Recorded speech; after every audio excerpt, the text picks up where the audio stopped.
So, ayun po mga brab, ay teka lang, medyo malabo eh. Yun. So ayun mga brab, what's up sa inyong lahat? At kamusta kayong lahat mga brab? So ako ngayon, okay lang, still okay. Ayan mga brab, ang ating motorsiklo, napakalinis dahil bagong linis ko lang ulit kanina.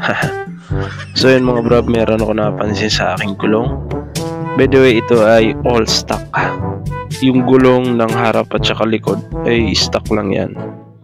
Galing kasa hanggang ngayon, ayan pa rin. Still, ayan pa rin. Nakakabit pa rin siya. Meron nga pala ako napansin mga brab, hindi ko lang alam kung sa mga ka-GTR natin dyan ay normal na ito. Kasi ang brand nito ay IRC. At subukan na rin dahil matagal na ako nagmamaneho at ito pa rin yung gamit ko hanggang ngayon.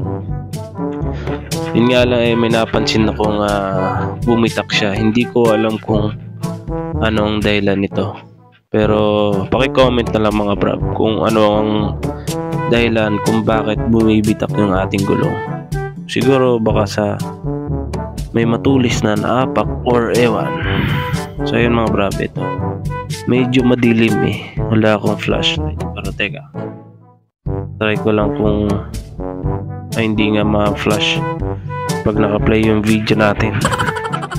So yun mga brab, ay kung napapansin nyo lang, medyo madilim kasi. Basta meron siyang bitak mga brab eh, no? Ayan.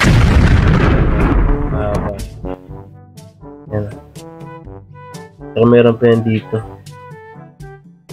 Bali, dalawa yan eh. Ayun, ito pala yung pinakamahaba. Ayan. Kita pa rin naman, no? Ayan. Bumibitak siya mga brab.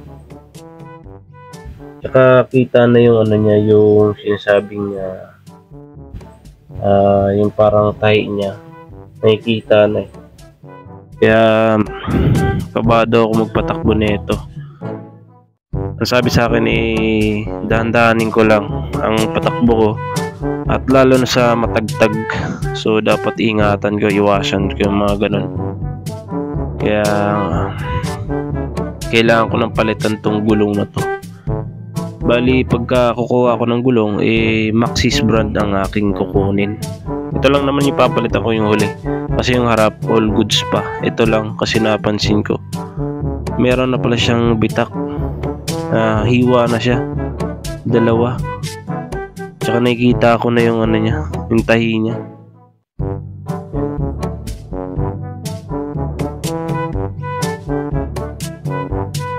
Ayan. Isa, dalawa. Ayan. Dalawa siya mga brab. Tsaka dito sa uli, okay na okay pa, walang problema. So yun mga brab, comment na lang mga brab, no, kung ano ba ang dahilan kung bakit eh bumibitak yung gulong natin. Or siguro baka di ko alam kung sa brand, pero itong IRC nito okay na to eh. All goods na yun eh. Sa mga nakagamit niyan eh, ang sabi nila eh, napakaganda rin, napakakapit. Totoo nga naman, napakakapit nga. Kasi matagal ko nang ginagamit to eh. Kino-cornering ko na rin to eh, lalo sa Marilaki. Balik-balik ako dun eh. So okay na okay yung IRC. Nga lang eh, bumibitak siya. Hindi ko alam, baka siguro pag-stock galing kasa, katagalan gano'n nangyari. Pero kung bibili ka ng panibago, siguro baka hindi na. Pero plano kong bumili ng gulong eh, Maxxis na yung gagamitin ko. So yun lang mga brab, update lang. Thank you for watching mga brab. Alright.